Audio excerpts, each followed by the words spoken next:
Livro de Neemias, capítulo 1, versículo 2, 13 e 4, diz assim: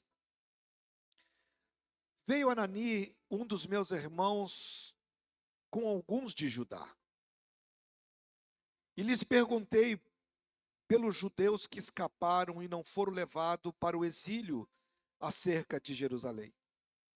E disseram-me o restante que não foram levados para o exílio, se achavam lá na província e estão em grande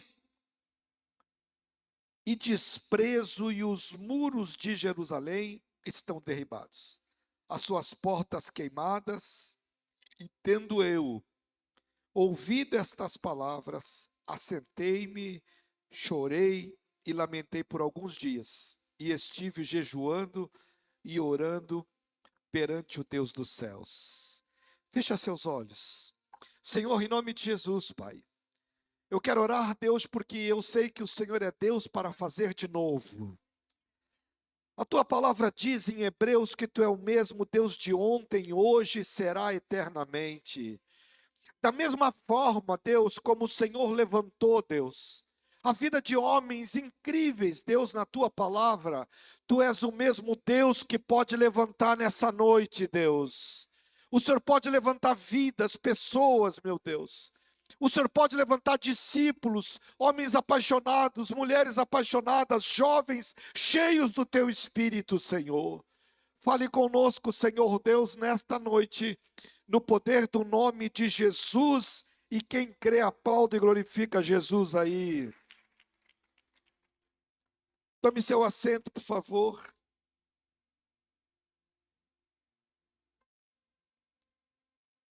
Deus ministrando essa palavra ao meu coração. E eu quero fazer o pano de fundo para que você entenda a pregação. O povo estava, o povo de Israel estava em uma grande miséria, desprezados. E não é só a questão das muralhas que estavam caídas. Aquelas muralhas, elas representavam prosperidade. Porque na cultura, quando não se tinha muralha, naquela cultura, é como cercas hoje. Se você tem ou mora num lugar onde é perigoso, você não se sente desprotegido se não tiver uma cerca. Agora joga isso para uma nação inteira, para um povo inteiro. A única proteção que eles tinham eram as muralhas. E quando as muralhas estavam caídas, eles dizem, não é que o povo estava com as muralhas derrubadas. O que ele diz é que o povo estava em grande miséria. Por quê? Porque as muralhas caídas representavam pobreza. E quando Neemias fica sabendo da notícia, eu quero dizer para você que ele não ficou sabendo por acaso. Deus não é um Deus do acaso. Deus, ele move as coisas. Deus, ele move circunstâncias, situações. Eu e você que precisamos estar com os nossos olhos e ouvidos atentos para ouvir e discernir o que Deus está fazendo. Deus, ele envia o irmão de Neemias e ele dá aquele relato todo para Neemias. Irmãos, a vida de um homem, a vida de Neemias, um homem, a vida de um homem mudou o destino daquela nação. Foi uma reforma em todas as áreas. E eu, quando começo a ler isso, meu coração se empolga, porque justamente a oração que eu fiz no início, Deus é o mesmo Deus de ontem, de hoje e será eternamente. Se Deus é capaz de levantar um homem como Neemias, o Senhor pode levantar pessoas nesta noite com capacidade de poder ser um diferencial, não só na sua casa, mas em toda a sociedade. Tem alguém vivo aí? Deus, ele não tem permitido que você saiba de algumas notícias ruins, só por acaso. Neemias, ele quando recebe aquela notícia ruim, ele faz o que muitos de nós faríamos. Oh, que pena, que tristeza. E a Bíblia diz que Neemias, ele chorou orou e jejuou e depois agiu. Aqui entra uma diferença da vida de muitas pessoas. Às vezes, quando sabe de uma notícia ruim, de uma circunstância, você precisa discernir: Deus, por que que eu estou sabendo disso? O que o Senhor quer com isso? Deus não queria que Neemias chorasse. Deus queria que Neemias agisse. A primeira coisa que Neemias fez foi pedir perdão pelo povo, por ele e por seus pais. E a Bíblia diz que Deus coloca no coração dele um plano.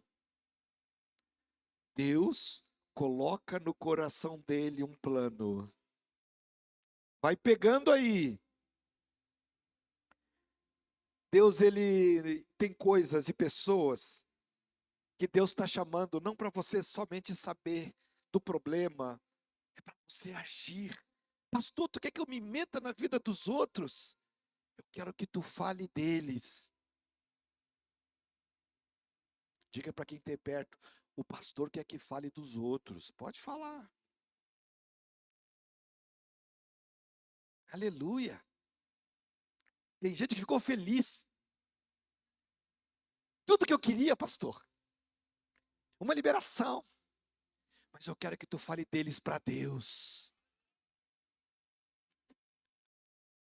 Abre a boca e conta. Fala deles. Neemias, ele tomou uma decisão, ele coloca a cara no pó, ele ora, ele jejua, ele pede perdão, ele se humilha diante de Deus. E quando você tem uma guerra, uma luta, e tu toma essa posição, não é eu que estou dizendo, é a Bíblia. Depois você lê todo o versículo, a Bíblia diz que Deus pôs no coração dele um plano. Eu quero declarar aqui em nome do Senhor Jesus, que aonde tiver muralhas caídas, aonde tiver lutas, guerras na sua casa, vida, família, nesta noite, ó Senhor, nesta noite, libera, meu Deus, uma estratégia, libera uma visão, libera um plano, Senhor Deus, como vamos guerrear essa guerra. Aleluia! Quem está vivo aí? A palavra, quando você lê, não é uma coisa antiga, é para agora. É viva. Eu quero só falar do que Neemias fez. Um homem, ele restaura toda a muralha de Jericó de Jerusalém em 52 dias. Absurdo, absurdo. É só Deus na causa, mas Deus é o Deus do impossível. Ele restaura a fé daquele povo. Esse homem, ele muda a economia daquele povo. Um homem simples, com coração no reino, trabalhando em um palácio. Meu Deus, se Deus usou a vida de Neemias lá, no palácio, servindo o rei, o que impede o Senhor de agir nessa noite nas nossas vidas? Nós precisamos em Deus. Agora deixa eu falar sobre algumas marcas de um restaurador de muralhas.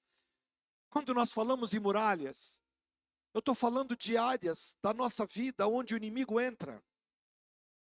Pensa em muralhas que estavam destruídas, caídas, as portas queimadas.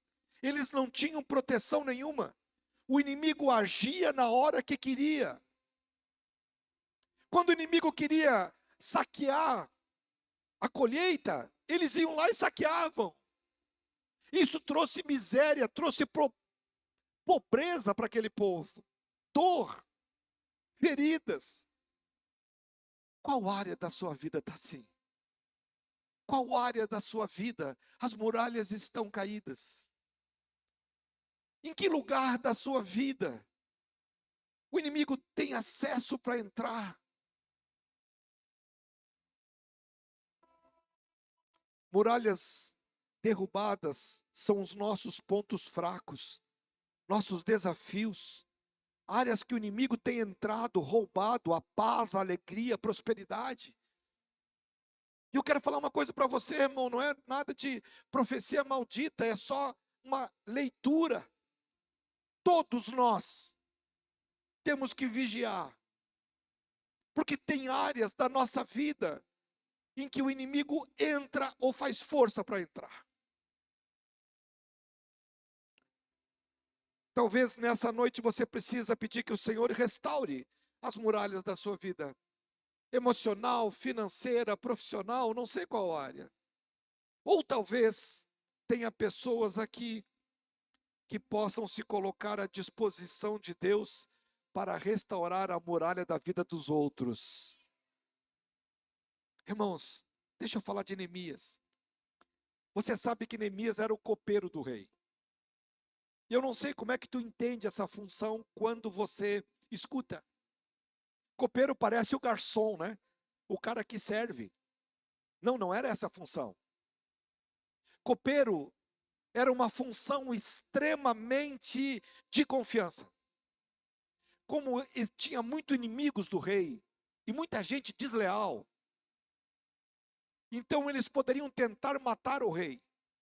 E o copeiro era a pessoa responsável para tudo que o rei comesse ou bebesse, ele comia primeiro. O rei, quando via um banquete, olhava para o copeiro e falava: posso? Por quê? Porque ele fiscalizava, acompanhava, identificava os traidores, identificava os mau caráter, e automaticamente ele ia trabalhando e eliminando para proteger o seu rei. Esse é o cargo de Neemias, um cargo extremamente de confiança. Neemias tinha uma coisa que poucas pessoas tinham: acesso direto ao rei. Ele poderia falar com o rei a hora que ele quisesse. Neemias tinha o poder da influência. Pela sua proximidade com o rei, às vezes o rei abria assuntos com Neemias. Neemias estava numa situação extremamente cômoda. Ele estava com a vida estabilizada, tudo funcionando na vida dele. Mas quando ele escuta aquela notícia, dentro de Neemias, desperta um sentimento chamado misericórdia. Tem um discípulo que a gente está ensinando, e eu falei com ele ontem a respeito disso. Misericórdia é uma palavra composta. É miséria e coração. Miséria cardia, misericórdia. Significa eu coloco o meu coração na sua miséria. Eu me condoo com a sua luta. Eu sinto a sua dor. Neemias não eram as muralhas da vida dele que tinha que edificar, mas pela misericórdia, ele foi lutar a luta do seu povo. Deus quer levantar pessoas assim, pessoas com capacidade de ser bênção na vida de outras pessoas. Tem algum voluntário aí, meu Deus do céu? Meu Deus, que o Senhor toque tua vida nessa noite. Eu quero que Deus te pegue nessa noite, que o Espírito Santo de Deus pegue você nessa noite, que nos pegue nessa noite. Começa por mim, Jesus. Neemias, ele é tomado de uma misericórdia e ele entra para a guerra. Agora veja, Neemias, a primeira coisa que ele faz, lembra que eu disse que Deus colocou um plano no coração de Neemias? Irmão, você precisa de plano para poder vencer as guerras. Você precisa de estratégia de Deus. Irmão, não, escuta o que eu estou falando para você. Sabe aquele assunto no trabalho? Sabe aquela dificuldade? Sabe aquele assunto na família? Sabe aquele assunto nas finanças? Irmão, não adianta você esperar que alguma coisa aconteça. Deus tem que dar um plano, um projeto, uma estratégia de como que você vai guerrear. Davi, você não encontrará na Bíblia Davi perdendo uma guerra, e ele lutou muitas guerras. Mas em todas as guerras, Davi para e olha e fala: Senhor, como eu luto essa batalha? Tem casos de batalha de Davi que Deus diz: Davi, vai pela retaguarda. E ele venceu. O que Davi poderia ter entendido? As guerras eu venço indo pela retaguarda. Numa outra guerra, Davi pergunta: Senhor, como eu venço essa guerra? O Senhor disse: vai pela frente. Ah, pastor, Deus mudou.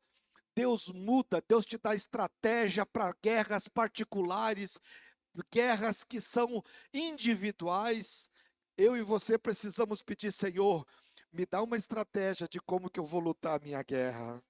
Alguém está vivo aí? A primeira estratégia que Deus deu e colocou no coração de Neemias. Ele estabelece alvos. Ele estabelece um alvo.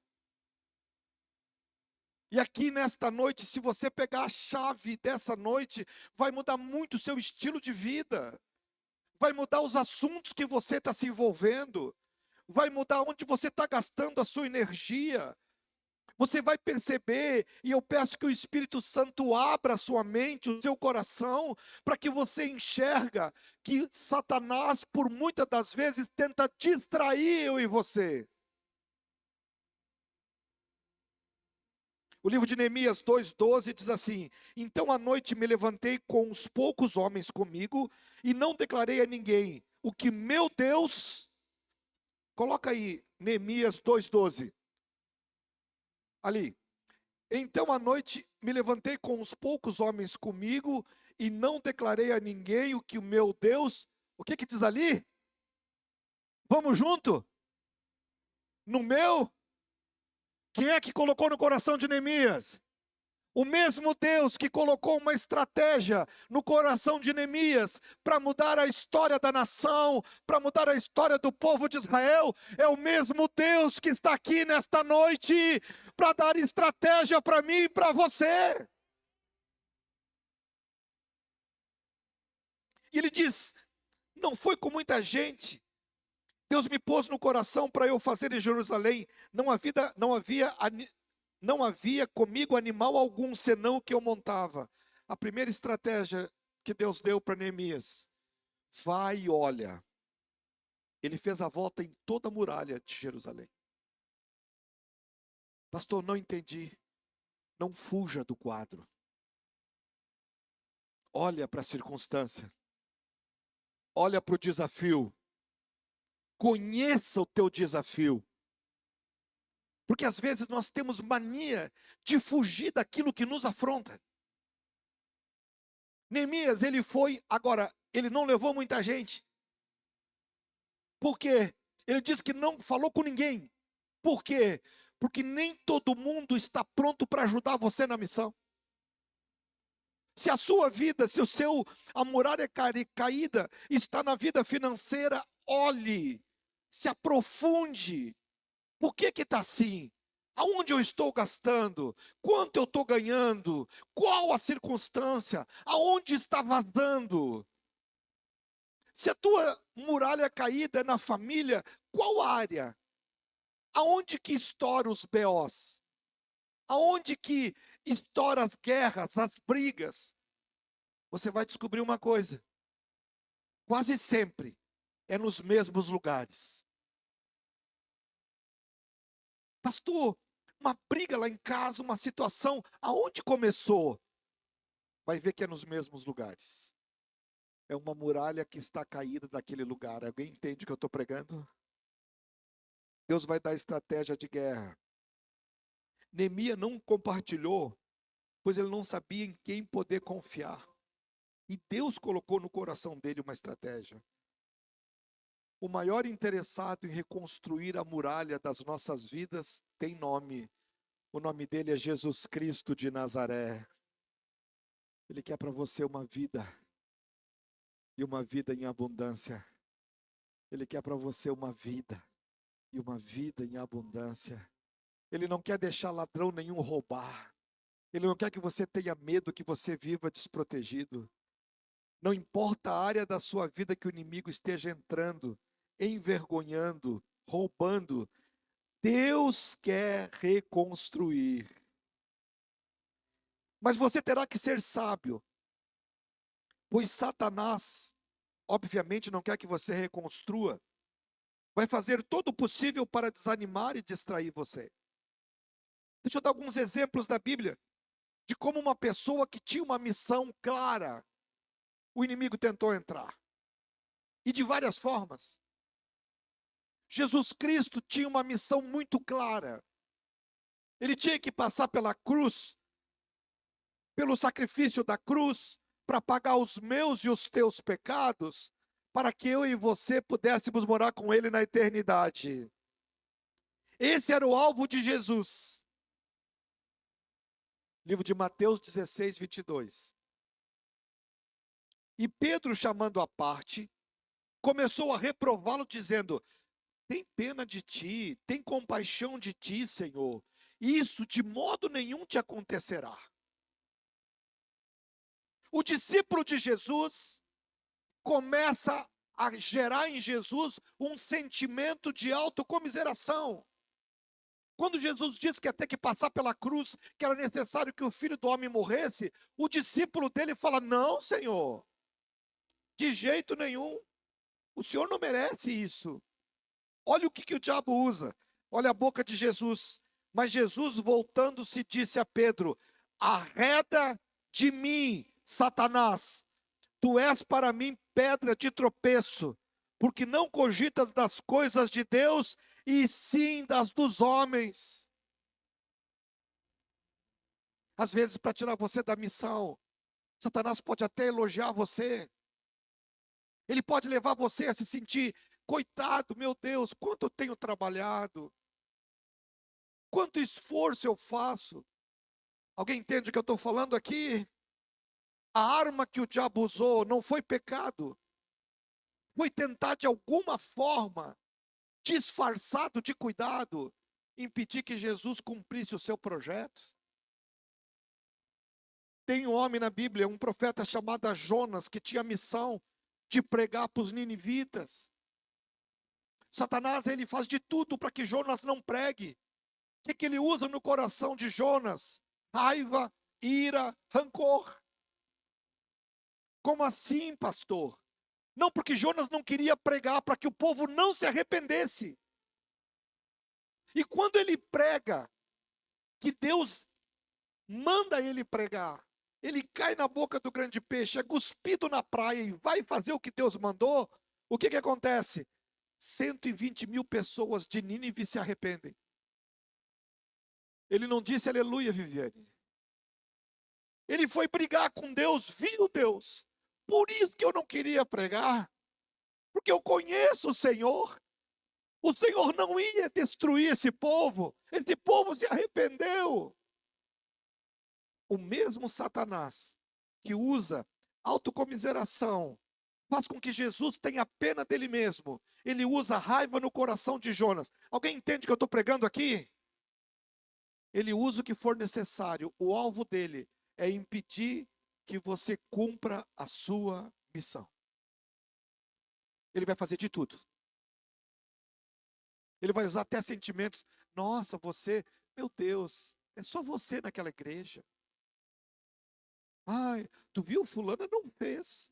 Se não é você naquela igreja, arreda de mim, Satanás. Porque se teu coração deixar, tu começa a se achar: nossa, é verdade, tadinho de mim. E não cumpre a sua missão. Agora eu quero falar do que ele tentou no coração de Neemias. Se levanta pessoas, Neemias 6:2. Sambalá, Gesem, mandaram dizer-me: vem e encontramos-nos nas aldeias do vale de Ono, porém intentavam fazer-me mal. Enviou-lhes mensageiro a dizer: estou fazendo uma grande obra, de modo que não poderei descer. Por que cessaria a obra enquanto eu deixasse que fosse ter convosco? Deixa eu melhorar isso. Eles chamaram Neemias para uma conversa. Disseram: Neemias, o rei disse, irmão, fofoca. Para tentar parar. Para tentar impedir que Neemias cumprisse o seu projeto. O projeto que Deus pôs no coração dele. Deixa eu falar uma coisa para você, pelo amor de Deus. Não caia em armadilha. Satanás, ele vai fazer de tudo, tem situação, circunstâncias, conversas, brigas, desafios, que nós não temos que entrar. Alguém entende o que eu estou pregando aqui? Porque você desvia do teu alvo, do teu foco. Você vai responder como Neemias. Quando vinha alguém para tentar parar você, e esse parar, não estou falando de ministério, estou falando de família. Tem gente que começa a falar, e a primeira coisa que diz, cara, larga fora. O que você quer? Você está lutando para reconstruir as muralhas, vem um abençoado e te convida para ir para outro lugar. Você está na tua empresa lutando, trabalhando e coisa e tal. Vem alguém lá e começa a falar da crise que vai acontecer. Que não adianta você fazer isso. Tá ruim para todo mundo. Deixa eu falar uma coisa para você. Você não é todo mundo. Ah, pastor, tu quer que eu fique isento de tudo que acontece no mundo? Não, meu irmão. É informação, mas a palavra de Deus tem que estar acima daquilo que o mundo diz. E a palavra do Senhor diz que eu e você não somos sustentados pelo mundo, mas quem nos sustenta é o Deus Todo-Poderoso, que abre canal para poder tocar sobre a nossa vida. Então você não é qualquer um. Alguém entende o que eu estou pregando? Sabe aquela conversa derrotista, não vai dar certo, não começa e tantas outras coisas. Luan falou de o encontro dos empresários. Irmão, tem gente com coragem, com fé, e nós vamos vencer em nome do Senhor Jesus.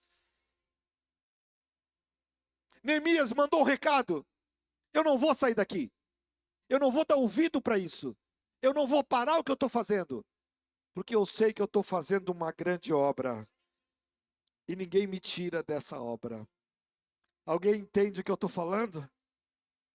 Vai ter enviado do diabo, que vai levar você, irmãos. Tem gente que tem a vida uma bênção. Aí vem um assunto lá do não sei da onde. Do inferno. Alguém me ajudou? Aleluia, boa pregação interativa. É do inferno mesmo. O inferno. Viu? Sabe o que disseram? Irmão, para, pelo amor de Deus. Em nome do Senhor Jesus, eu não tenho tempo para isso. Eu estou trabalhando numa grande obra, num projeto de Deus, na minha casa, na minha vida, na minha família, no meu ministério. Eu não tenho tempo para perder com isso.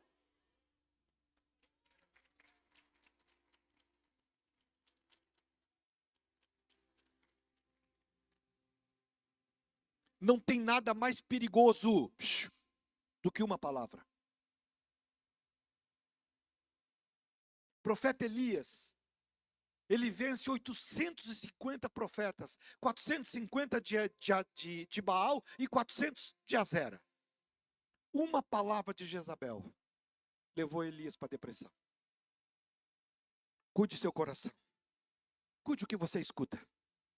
Sabe quando Satanás te convida para uma briga, diga para ele, não tenho tempo para perder com isso. Eu estou fazendo uma grande... Pastor, o que é essa grande obra? Começa pela tua família. A tua família é uma grande obra. Entenda esse culto, pelo amor de Deus. Eu vou repetir. Olha aonde, pega o cavalo e olha a muralha. Aonde que está dando BO na minha vida? Aonde que dá discussão com a minha esposa?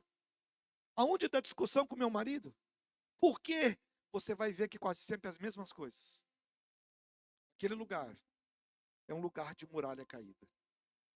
Às vezes tem pessoas que são agentes. Pedro não foi endemoniado, mas foi usado por Satanás. Então tem pessoas que às vezes usado desmorona a visão de um grande projeto. Tem alguém vivo aí, irmãos? E Esse discernimento que precisamos orar para ter. Não se distraia com qualquer assunto. Diga comigo, eu não vou. Vamos lá junto, eu não vou me distrair com qualquer assunto. Eu estou fazendo uma grande obra. Tem alguém aí? Não seja aberto a todo convite que te fazem. Neemias teve que dizer não para o convite. Parecia uma coisa boa. Ô Neemias, vamos falar do assunto. Ele teve discernimento, armadilha. Tem reuniões que são bênção, mas tem reuniões que são maldição. Busque discernimento de Deus. Tem crente que entra numa reunião cheio do Espírito e sai de lá meio endemoniado. Alguém entende o que eu estou pregando aqui? Neemias sabia que o alvo de Satanás era parar a grande obra. Satanás vai fazer de tudo para impedir que você conclua a obra que Deus colocou sobre a sua vida. Não permita que ele tenha acesso ao seu coração. Não entre em circunstâncias que não são para você. Irmãos, escute. O livro de Timóteo diz: combati um bom combate, completei a carreira e guardei a fé. Eu quero poder dizer isso no final da minha história. Mas eu quero lutar só as minhas guerras. As guerras que são da minha alçada. Que tem que ter a minha interferência. As guerras do meu povo. Amém? Não entre em qualquer guerra. Escute. Isso pode salvar relacionamentos. A Bíblia diz que quem se mete em questão alheia é como pegar um cachorro pela orelha. Imagina você pegando um pitbull. Tem gente que entra em confusão de graça. Não tem nada a ver com você. Aí tu fica e sai de um rolo, passa para outro rolo, passa para outro rolo. E a tua missão? E a tua obra? E a obra que tem que fazer? Fica de canto. Porque eu estou envolvido em confusões. Alguém entende o que eu estou falando aqui? O que tem distraído você dos propósitos que Deus te deu? Todo mundo aqui tem um propósito de Deus. Em alguma área da sua vida. Nós temos família, temos trabalho, temos ministério, temos vidas para ganhar, temos missão para fazer, temos coisas boas para falar. Enche esse coração de coisas boas. Deus, Ele tem te chamado. E eu creio que nesta noite Deus vai levantar reparadores de muralhas aqui, da sua vida, da vida de pessoas que você ama. Mas vamos lutar com sabedoria. Diga para Satanás: eu estou fazendo uma grande obra, eu não posso parar. Irmão, tem assuntos que não, meu Deus do céu, é para parar você. Sabe, tu está feliz, alegre, vem uma notícia que, meu Deus do céu. Agora deixa eu falar da primeira muralha que precisamos estar de pé. Eu quero encerrar aqui. O livro de Provérbios 25, 28, coloca aí. Provérbios 25, 28. Nossos meninos aí. Como cidade derribada que não tem o quê? Assim é o homem que não tem domínio próprio. A primeira muralha que tem que estar em pé é a muralha das nossas emoções. Leia esse versículo e medite nele.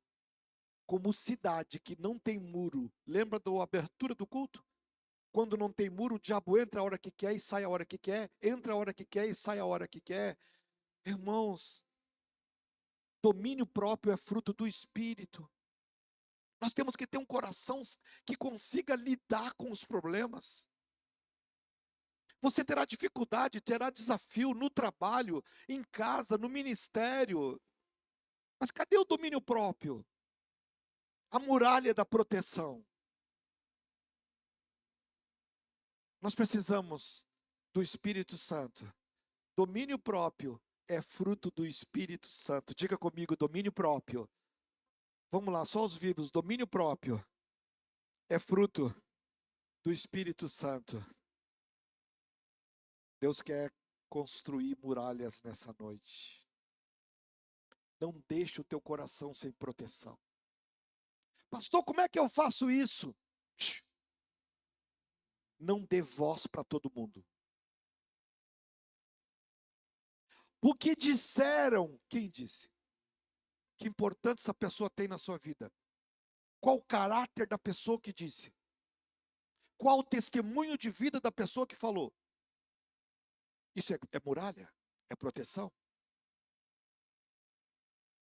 Porque senão, o diabo vai começar a usar pessoas para trazer fofoca, briga, intriga, tristeza, depressão e tantas outras coisas.